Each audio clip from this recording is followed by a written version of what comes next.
Good afternoon, everyone, and welcome to the Heritage Site celebration, the emergence of modern human behavior.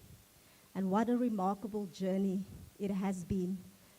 Beginning on getting us on the tentative list in 2015, to getting the dossier ready for submission in 2023, and in having the nomination proclaimed as a World Heritage Site on the 26th of July by the 46th World Heritage Committee in New Delhi, India.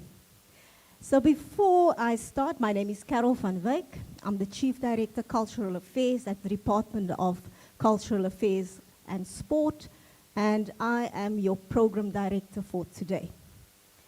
Before we dive into the program, I would be remiss if I did not begin the proceedings by observing all protocols. And my first request in observing all protocol is if I may ask you to rise, and so that we can observe and tune into the national anthem.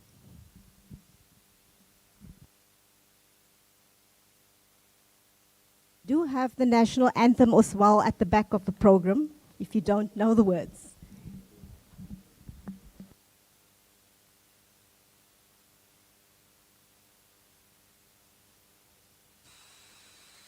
Sisileleli Afrika Malupa Yesu Kondolayo Izwahimijana Soyetu Osi Silelela China Lusapolwayo Ulela Buluga Sichama Saesu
Thank you very much. You may be seated.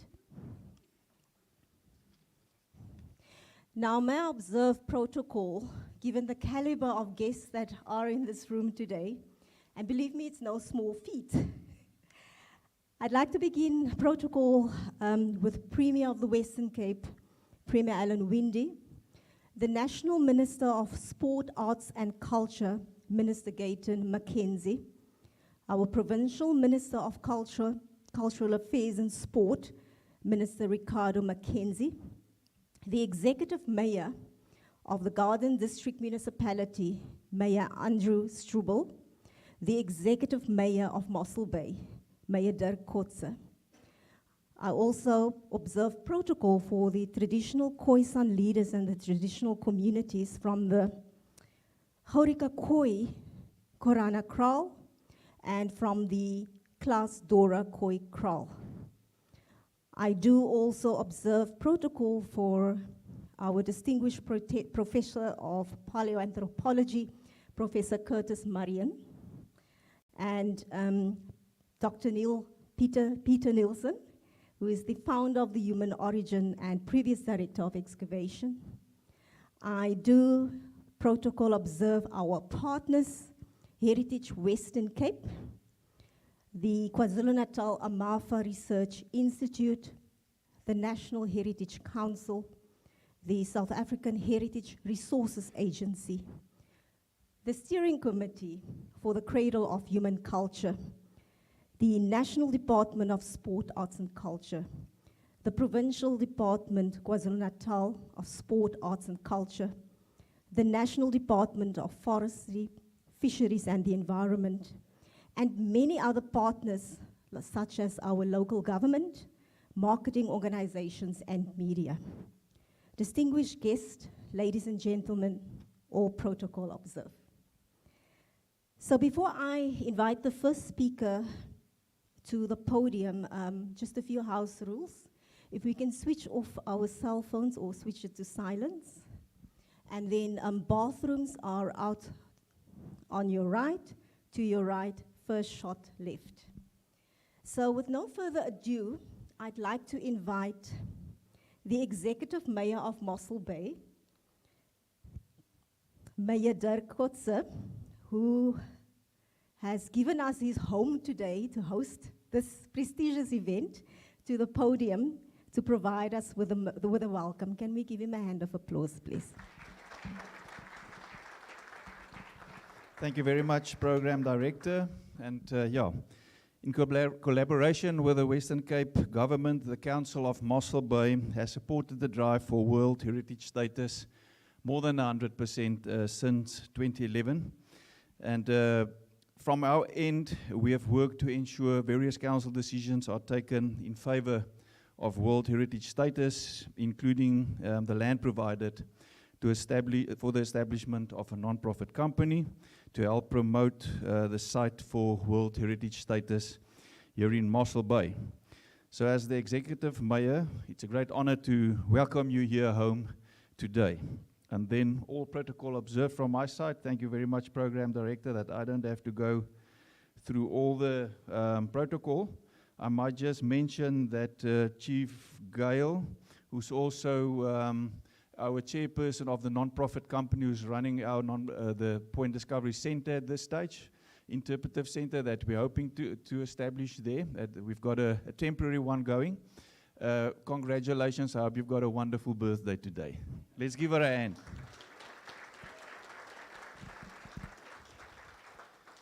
So a warm welcome to the iconic Mossel Bay. And just after 2011, when we started working with all the academics, we came up with a slogan, where cultures meet.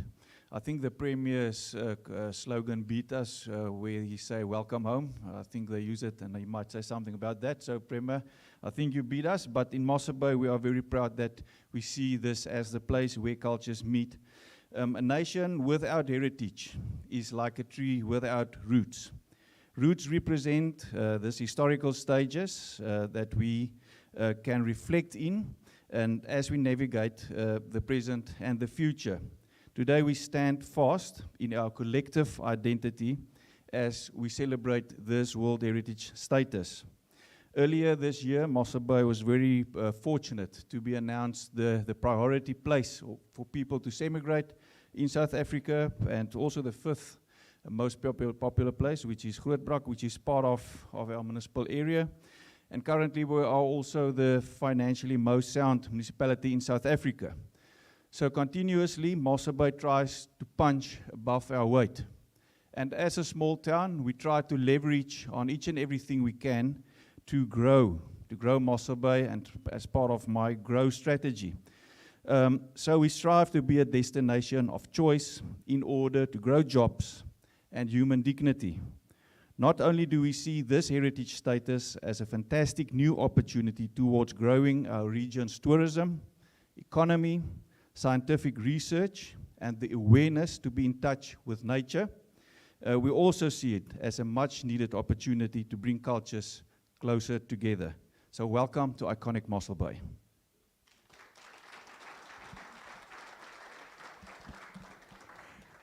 Thank you, Mayor Dirk Coetzee. It is indeed an opportunity, to bring cultures and diversity and heritage together. So we're going to move into our next speaker, Provincial Minister of Cultural Affairs and Sport, Minister Ricardo Mackenzie. Thank you.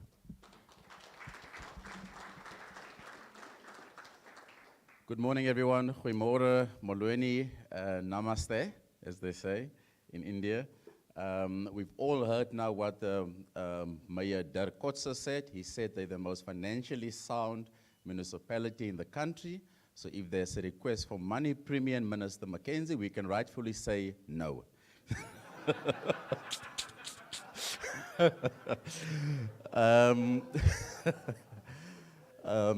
Colleagues, and I'm going to say all protocol observe, our traditional leaders, our colleagues from KwaZulu-Natal, Amafa, and I just want to say, I must say I had a fantastic time in India. I had a fantastic time in India simply because the world has recognized us again as South Africa in our rightful place. We are the origins of not only humankind, but of human behavior. And that is an incredible feat. But it wouldn't have happened without a generation of men and women that understood the importance of this submission.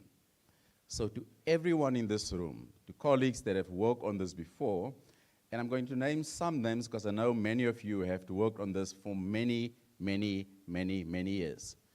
And I first want to say to Mayor Dirk Kotze, who I understood was the counselor at the time, that was more than 10, 11 years ago, who understood the importance of the origins of human behavior. But with that, there was an MEC of economic development, who understood the value of having a World Heritage Site in South Africa, not only from a historical and from a culture perspective, but also from an economic and job enablement. And the man at the time was MEC of Economic Development, Alan Windy. So thank you, MEC Alan Windy, for seeing the vision of this site. And Professor Curtis, who's been here now, I think, can we call you South African citizen? Not yet, almost. But he's coming in and out of South Africa and who visit this site every 2 months. I understand he spent a lot of time in here. If we all know, the Arizona University is the biggest university in the world. 150,000 students attend that university. And the fact that they spend so much time and energy over many years in studying this site, in working on the site, in ensuring that the humanity see the value of this site as the origins of human behavior. It is really appreciated. So thank you, Professor Curtis, and your team at the University of Arizona who've seen this. And to our officials in our department, in Heritage Western Cape, Michael I know Michael has just finished his doctorate, so he'll be Dr. Michael Janssen van Rensburg. Our head of department, Guy Redman, was with me in India, who's also instrumental in making this happen. Dr. Maria Grazia Galimberti, who's also from Amafa now, who used to work in Heritage Western Cape, and many other officials who's played a critical role in making this happen. Well done, and thank you, everyone, because this would not have happened without hardworking government officials who understand the value of this. And when we were in India, and I explained, and I said to my colleagues earlier on, when these sites and the second sites, the Liberation and Heritage route was inscripted, after that nomination was done and inscripted by the World Heritage Committee, there's a video that somebody took, about 6 minutes, I haven't posted it yet because it's quite long, where the world came to our stand. We had a stand called South Africa, our table, and every single person, the queue was so long that the chairperson of the World Heritage Committee had to call a point of order and telling delegates, please go see South Africa outside because the conference must continue. But it shows the value of goodwill. The value of goodwill that brands South Africa, and obviously the name Nelson Mandela has in the Liberation and Heritage World inscription, has for South Africa. And as a country, we should not forget it. The goodwill, the proudly South African flag, the wearing of the South African cricket T-shirt at 5:30 in the morning, people see you hawking, and it's just an incredible feeling of hope in how the world sees us. I know we have many challenges in this country, but the optimism and worth that humanity sees in us, that a site 162,000 years old, where the origin of modern human behavior Where humans started, as early on we said, 8 million years ago, humanity was just walking. And my colleague Dr. Ivan Mayer would have said, meet, greet, and eat. That's why they did 8 million years ago. And 162,000 years ago, they started to think on this side, where humanity started to behave differently. Just imagine what we gave to the world. There was a late professor that was asked the question, what did Africa give to the world? And they said Africa gave the world humanity. And I think that is something we should all be proud of. So thank you for coming out. Thank you for deeming this inscription of a World Heritage Site important enough that you spend the time with us on a Sunday morning. So thank you, everyone.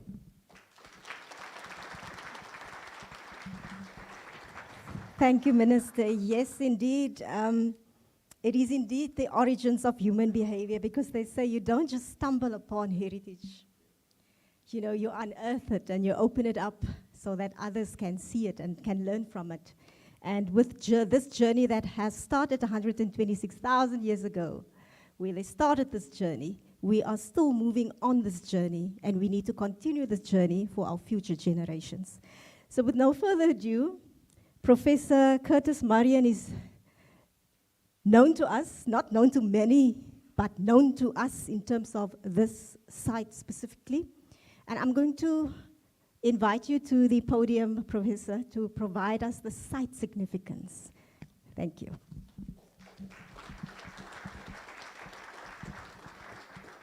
Well, thank you very much.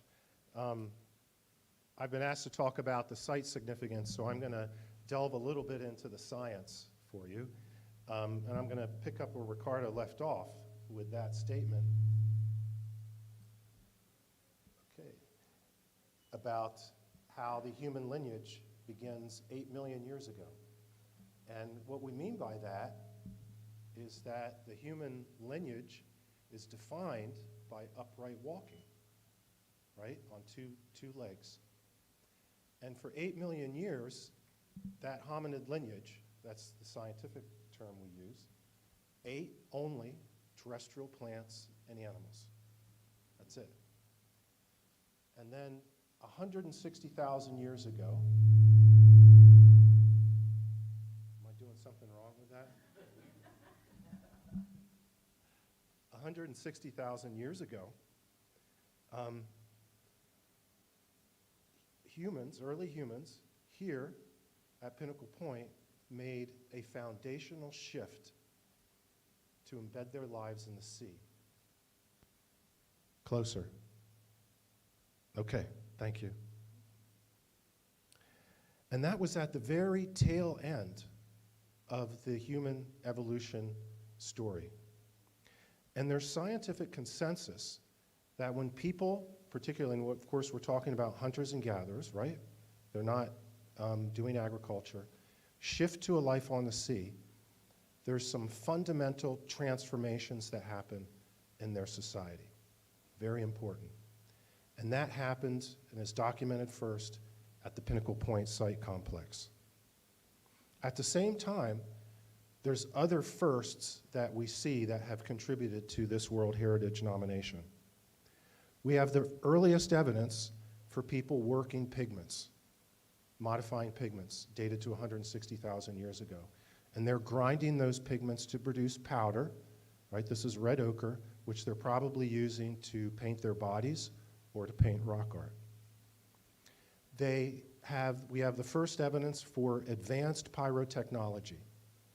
And what we mean by pyrotechnology is they're taking a raw material and they're using fire and heat to modify that raw material to make it more useful for tool making. Happens here at Pinnacle Point 160,000 years ago. And then, about 71,000 years ago, we see the earliest evidence for an advanced stone tool technology that we call microlithic technology, which is a signal that people are making advanced projectile weapons. Again, found here at Pinnacle Point. Now what I'm going to do is we have this list of firsts that was documented at the Pinnacle Point site. I want to contextualize it a little bit.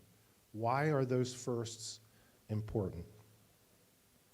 We know that these people had a sea culture. There are shellfish remains throughout the sequence, all the way from 160,000 years ago to 50,000 years ago.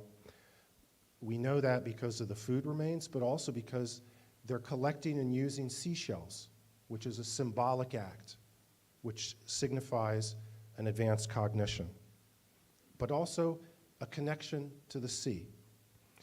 And when, over time, what we see in the Pinnacle Point record is people intensify their use of the sea. So they go further and further into the intertidal zone, collecting more intensively and more intensively. So they're evolving a life embedded in the coast. Why is that important? There are so many reasons it's important. First off, seafood resources are a very high quality source of food. High levels of protein, high quality fatty acids. And these are essential for brain growth, cognition, visual acuity, and overall a healthy lifestyle. So it's an astonishingly rich source of food. We know from comparative anthropology and also from archaeology that when hunter-gatherers shift their lives to embedding it in the sea, there are these huge changes to their societies. What are those changes?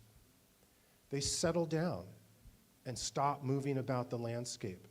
So in other words, the very high mobility that you see with hunter-gatherers using terrestrial resources begins to drop down, and they become more settled. Some even start to form villages, permanent villages. Their social structure becomes more complex. Terrestrial hunter-gatherers tend to be highly egalitarian. Everybody's equal.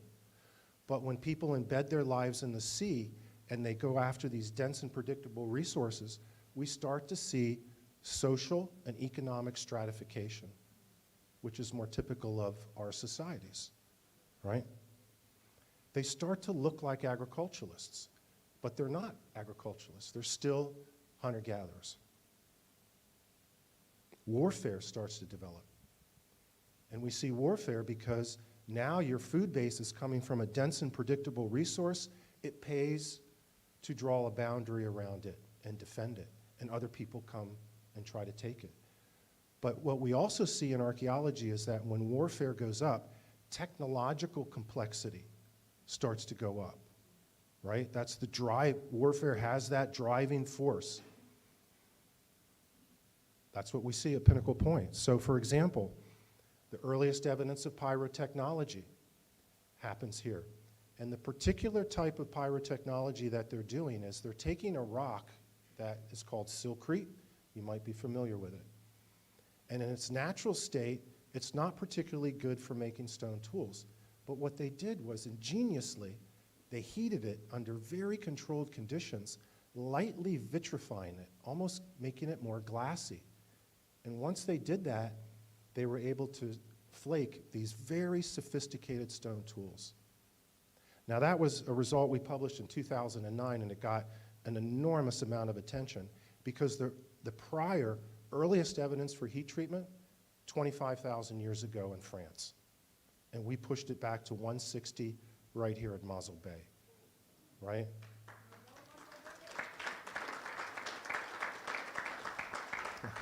Yeah, my French colleagues didn't like that very much. So that's one of those technological innovations. Now the second one is the microlithic technology. We published that paper in 2012. So what do I mean by microlithic technology? Micro, small, lithic, stone. So really small little stones. And if you saw them, you'd go, what the heck, how did people use those? They're too small to hold in your hand. So what people did was they took wood and bone, again, ingeniously. They slotted that wooden bone and they glued those little stone flakes into it to create composite tools. Absolutely ingenious, game-changing technology. Why? Because they're normally used as projectile weapons. What you're trying to do is make a very light weapon that can be hurled long distances. And they're normally a signal of bow and arrow technology. Again, a game-changing technology for hunting, but also for warfare. And the prior earliest evidence for that had been 40,000 years ago in Europe. We put it at 71,000 here in Mossel Bay, right? Again, something to be proud of. But if you see the pattern, right? Earliest evidence for coastal resources, driving technological innovation, signaling a complex cognition, and probably very complex social behavior, originating here among the first peoples that eventually give rise to everybody alive on the planet today. Now, not long after the invention of that microlithic technology, we have this extraordinary event that we call the Great Human Diaspora. And that's when a small group of Africans leave Africa and they go on to inhabit the rest of the world. One small population eventually leaves Africa, probably because of all that complex social behavior they've developed, complex weaponry, and complex technology that gave them an advantage over the other humans that were elsewhere in the world, which we know a lot about. Neanderthals in Western Eurasia, Denisovans in Eastern Asia, and Neanderthals and Denisovans go extinct. And we're present all over the world. We're all that's left. We're the lonely species, in a sense. Now, in 2018, we had another major scientific result. 74,000 years ago, a supervolcano called Toba, which is in Indonesia and Sumatra, erupted. And that was the most powerful volcano in the last 10 million years. If that thing went off today, it would destroy all the societies that exist. It was a near planet killer. Now, there were many scientists who argued that that super eruption almost drove humans extinct. We call that the Toba hypothesis, mega eruption hypothesis. Now, when a volcano erupts, it sends out these microscopic pieces of glass way up into the atmosphere, and they rain down, and you don't even see them, right, if you're a human. We reckoned that it was so powerful, we could find those little microscopic pieces of glass in the sediments at Pinnacle Point, and we started that work in 2007.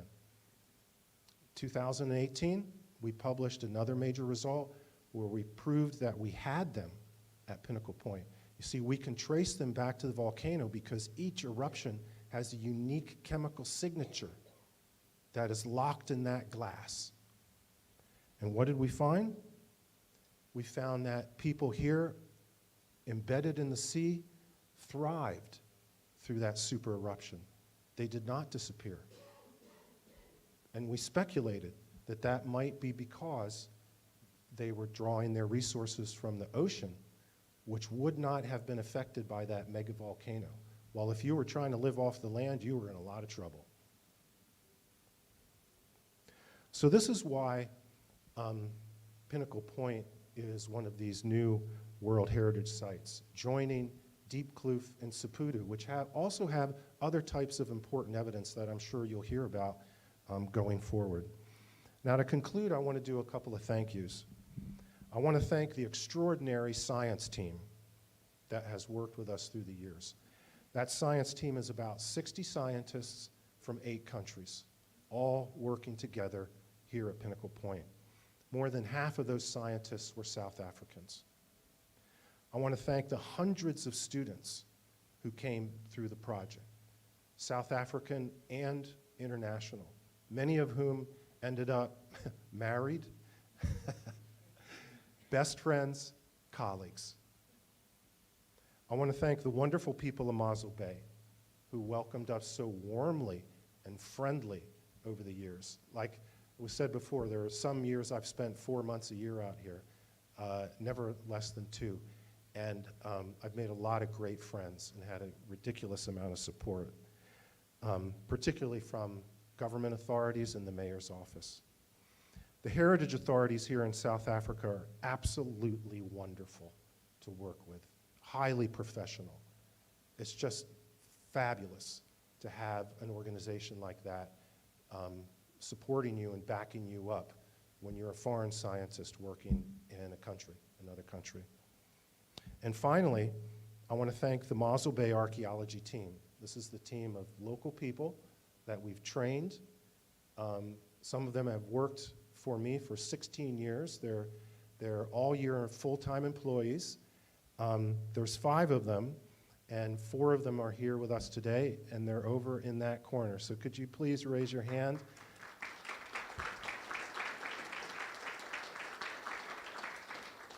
They're the best excavators in the world. Everybody wants them.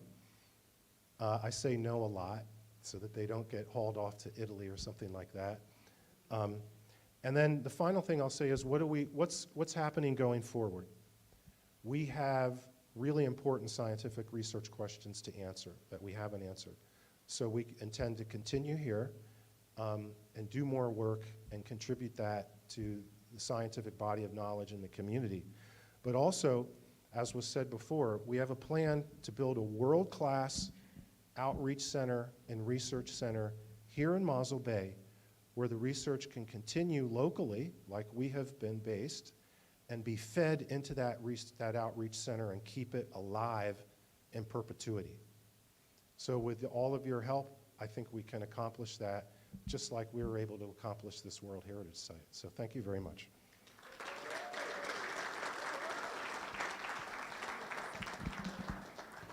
Thank you, Professor Marian, and I do think that your presentation has again reiterated why this prestigious nomination of World Heritage Site inscription was bestowed upon us as a country. You also talked into the knowledge production and interpretation that has started, and through research and moving forward, I think we need to continue with that, especially in terms of researchers and the young people in building that knowledge creation, knowledge production throughput as scientists for our country and for the Western Cape. So with no further ado, I'd like to call up to the podium our National Minister, Gayton McKenzie, to provide a few remarks. Thank you, Minister.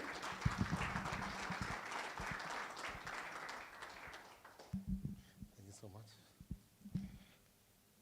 All protocol observed. Professor Curtis, you have proven today why I failed science at school. Because I couldn't even find the answer. What more expecting of me to find something that happened 100 years ago? I would not have found those glasses and stuff coming from the air. You've taken an incredible, difficult, complex subject, and you've made it so easy to understand. If I knew you were going to speak here today, I would have not read the whole night about the inscription and the legacy. I am too embarrassed to say what I've read. I also would like to thank Minister Ricardo Mackenzie. And I was sitting next to the Premier, Ellen Windy, and he heard Mackenzie, and he looked at me and he says, this nepotism must end. I want to say thank you so much for keeping us informed when you were in India.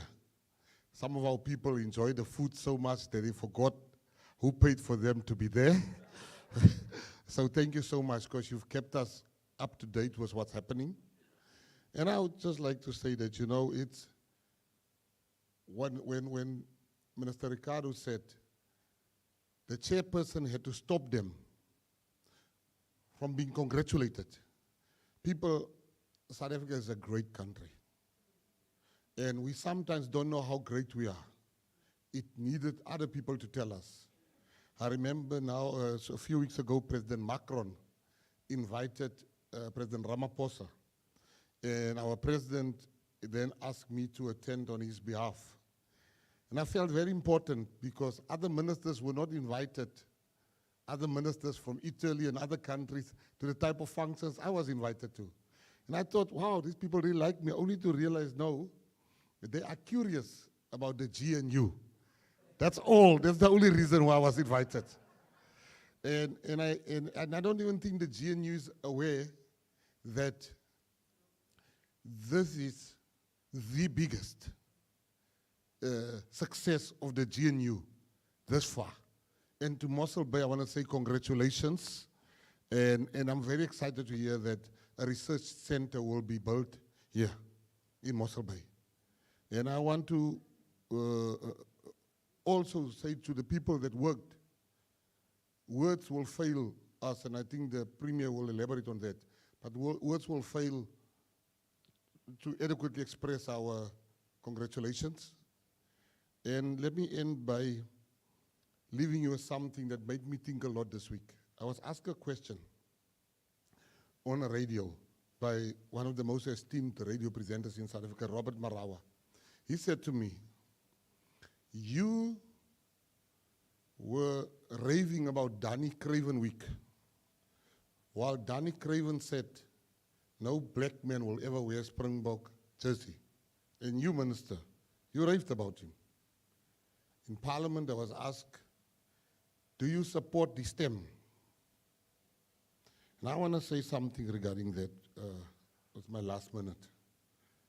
You know, South Africa, I said to Robert Marawa, I said, I come from a house where I heard my uncles say we should drive white people back into the sea. I come from a people that would sometimes sing, one settler, one bullet. And I don't dispute that Danny Craven said that. Just as I can't dispute what my uncle said and what my leader said. And that is what makes us a brilliant country. This is what makes us a brilliant country. It's our differences, that we have overcome our differences as a nation. And this GNU is giving us an opportunity to refine what Mandela wanted to teach us. And I want to say to everybody, the GNU is going to work. And I want to say to everybody here that this inscription is the biggest success of the GNU. And whatever you do today, no matter which political party you belong to, whatever you believe, never ever doubt that you live in the greatest country in the world. Thank you very much. Thank you, Premier.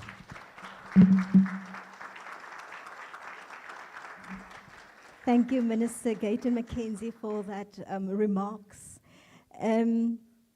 Indeed, I'd like to call up to the podium the keynote address speaker. It is our Premier of the Western Cape, Alan Winde. Thank you.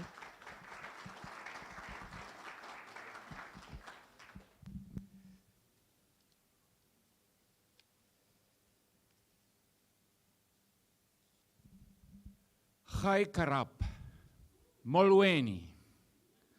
Good afternoon and welcome home. Dis waar het als begin het.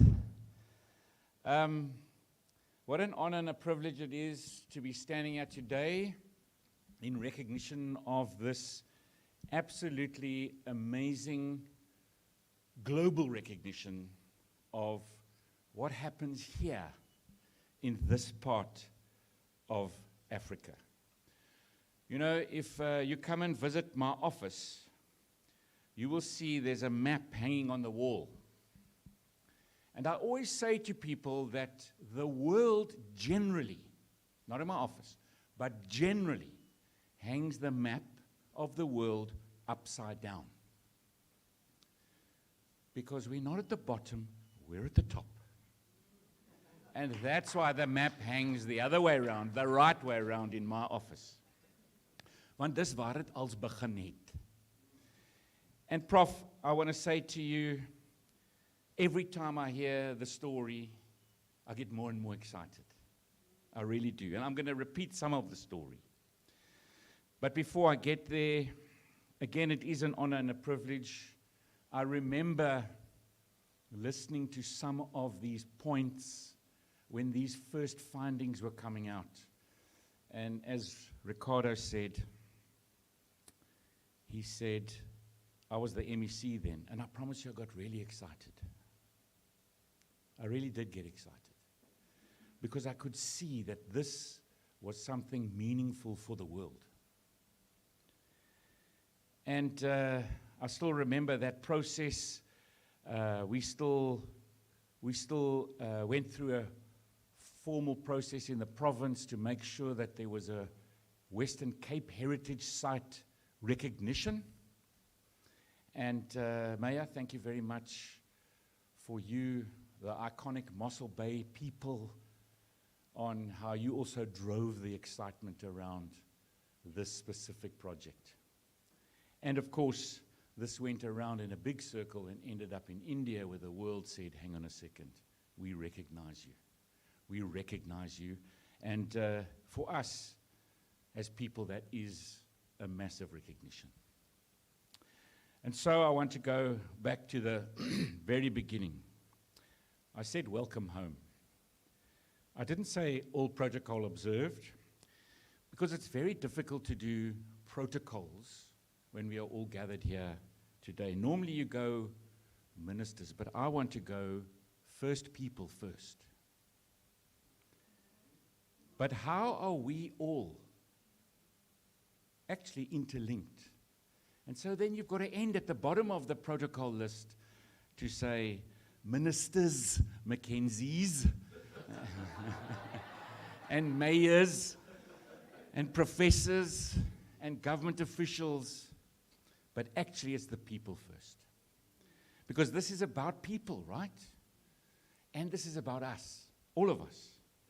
I also wrote something here that I thought I could get into trouble, because in actual fact the professor's story spoke about the original colonizers of this planet, and they all came from here, and they colonized Europe, which is quite an interesting story, but we'll get into that some other day.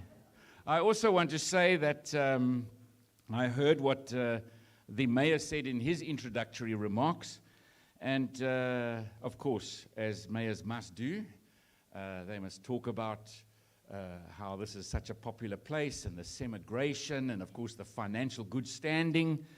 And the interesting thing is that people have been semigrating here for hundreds of thousands of years, which is really nice to see, and they're continuing to do it, because maybe there is something in the water, there's something in the ocean, and there's something in the air here that reminds us of our ancestors. And so let's keep moving here. But the mayor also spoke about his financial sustainability, and then the Honorable Ricardo Mackenzie said no, because he thought you were going to ask for money. Honorable Ricardo Mackenzie, I want to turn it around the other way and say to the Honorable Ricardo Mackenzie and the Honorable Gayton Mackenzie, that good financial standing means that it's a safe place for your departments to invest. It is a very safe place for your departments to invest. The money won't disappear. It will go to what it's supposed to go to, which is this recognized center, because the world needs it. So we must commit to building this center. And this center's got to be the real space that you can feel it, see it, and experience it, but it's also got to be the virtual space that acts as that marketing arena that sends out to the world why we're at the top of the world, and this is where it all began. So it's really important, and we've got to find ways that that gets projectized and invested in so that we make it a reality. Because then I want to get to the story. And it was the story that the Prof told us, but it's also our story linked to other stories. Because we have the cradle of humankind in our country. And I'll never forget the United Nations World Tourism Organization president coming to visit us a few years ago. And he said to me, he said, you know, there are two absolutely uniquenesses about your country. And he said, the one is Madiba, Nelson Mandela. The one and only.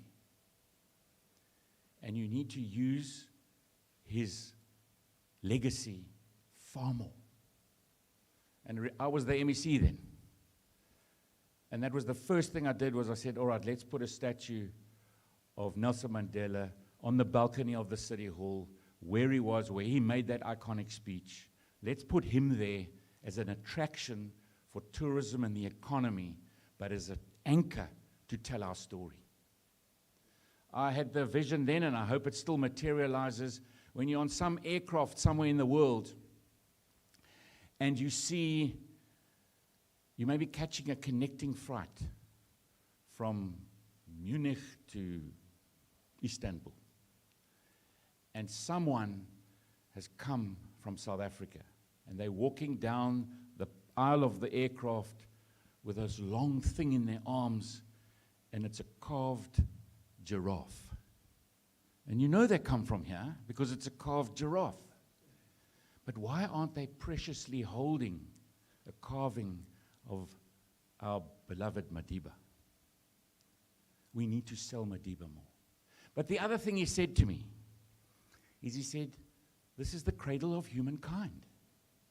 And of course, unknowing then, I mean, he was thinking about Mrs. Pless and 1 million years ago, and the kind of million to 2.6 million years ago period that the 500 humanoid bone pieces that have been found in those set of caves are all researched about and spoken about.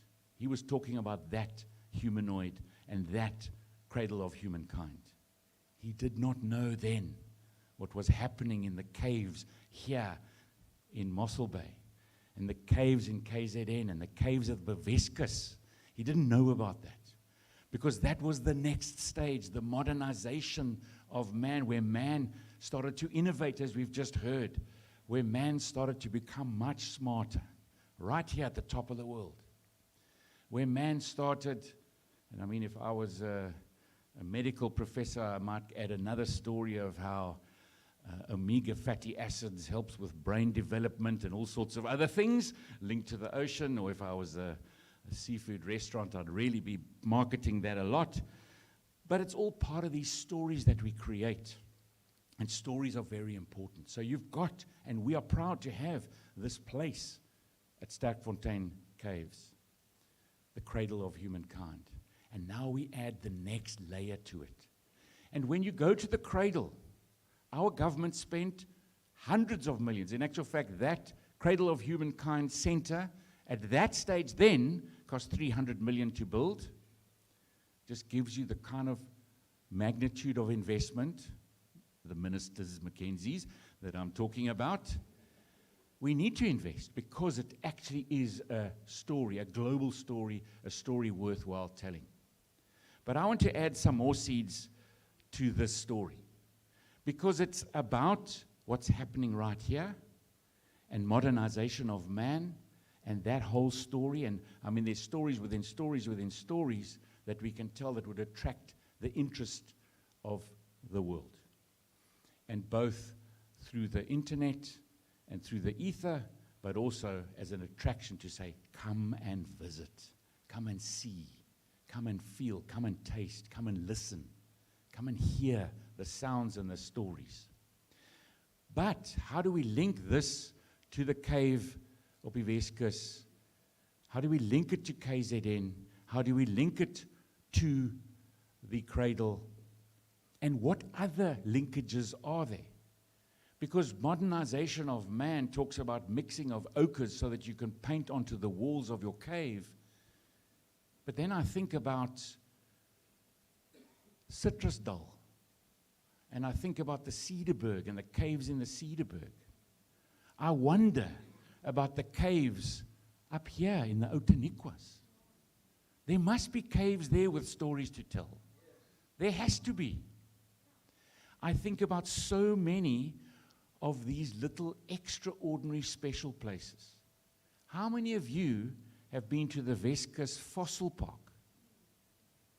Just go there and see a place where fossils have been uncovered with land animals and sea animals in the same place, which again has a story to tell about how rivers and seas come together.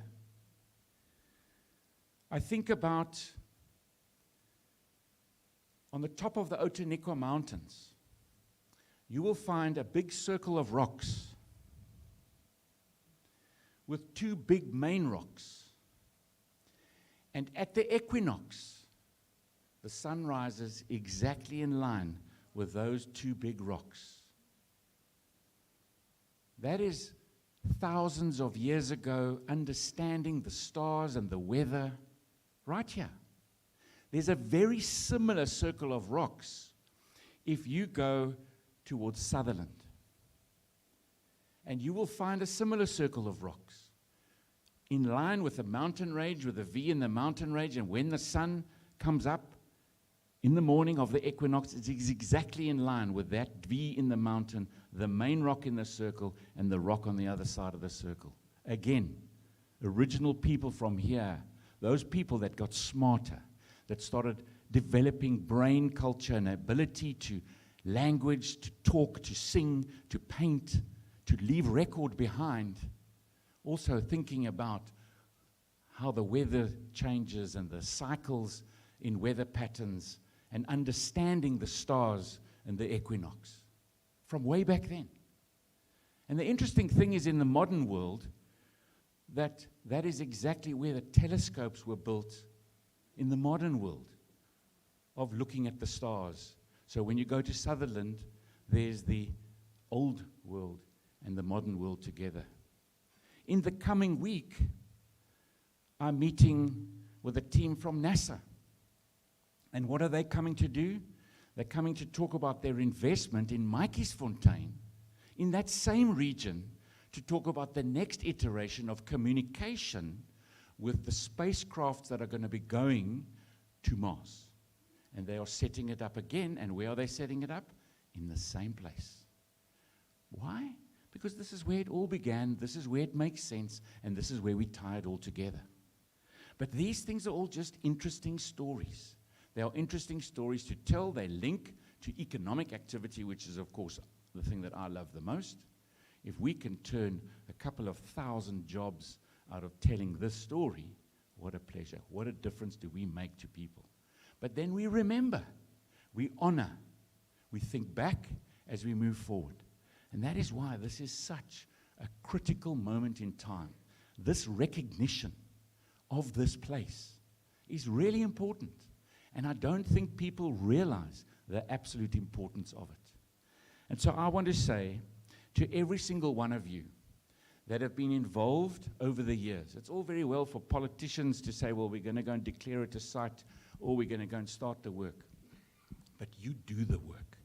You make sure that that work gets done so that it can be submitted, so that eventually Ricardo and the team can go to India and receive the recognition. Now, it is our responsibility again.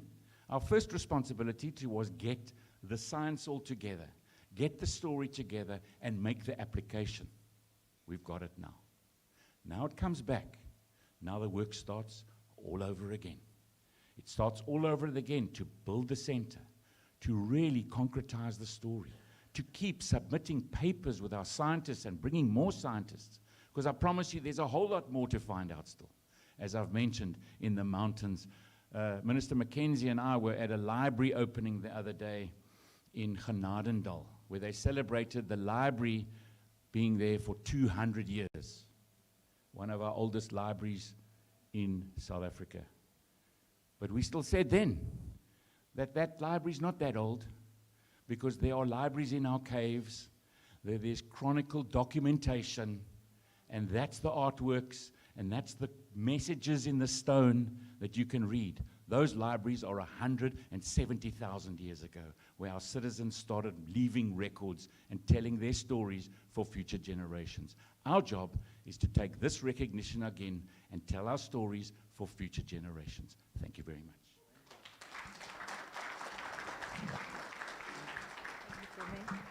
Thank you, Premier. Indeed, the work has just started. And while Premier were talking, I was thinking about, I am because of you, you are because of me, we are. And it's about going back to the origin and building on it and understanding. Actually, Professor Marian, I understand now kind of little bit where I come from and where I think I need to take the future of the youth to. It's all about knowledge production, reading, as well as making sure that our young people moving forward knows about this. They embed it and they build the new future based on where we're coming from. Thank you, Premier. I'd like now to call upon the Executive Mayor of the Garden Route District Municipality, Mayor Andrew Strubel, to provide to us the vote of thanks.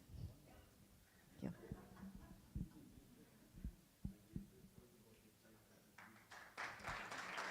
Thank you.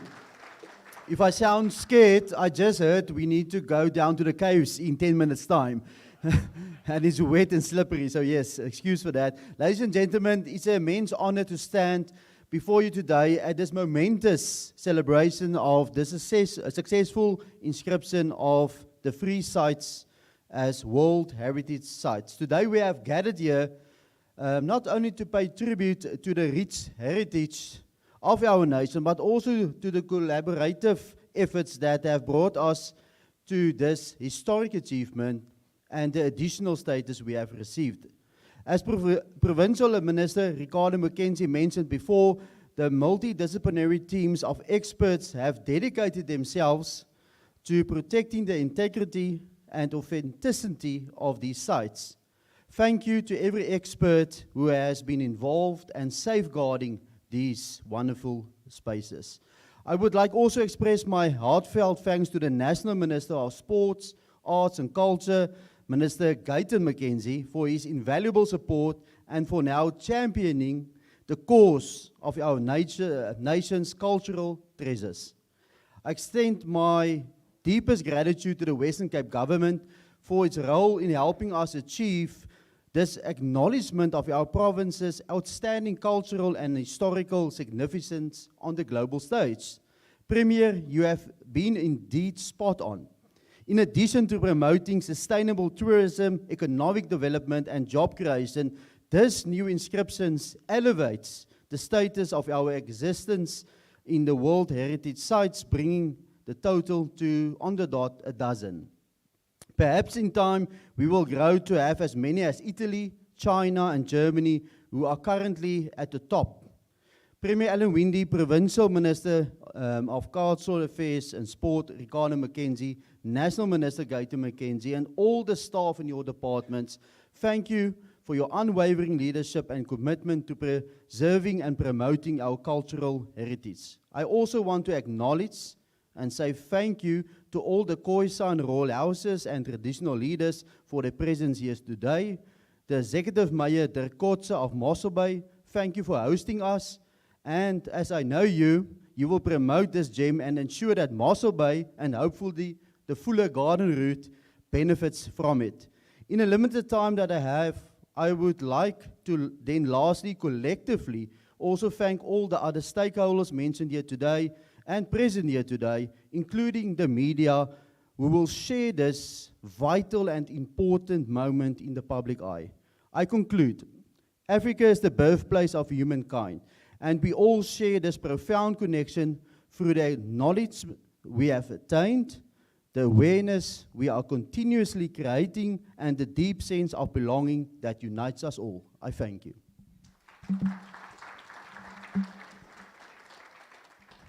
Thank you, Mayor Strubel. I'm not going to say any, the vote of thanks have been delivered, and thank you all for concluding the program within the allocated time that we were given to. So lunch is going to be served.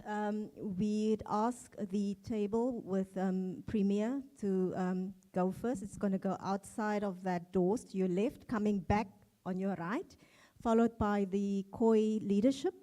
And then following then, you may all proceed to lunch. There's also going to be a photo opportunity that I'd just like to ask to congregate before the banner so that we can take a few photos, ministers and premier and mayors. Thank you very much. So this formal part of the program is now adjourned. Thank you.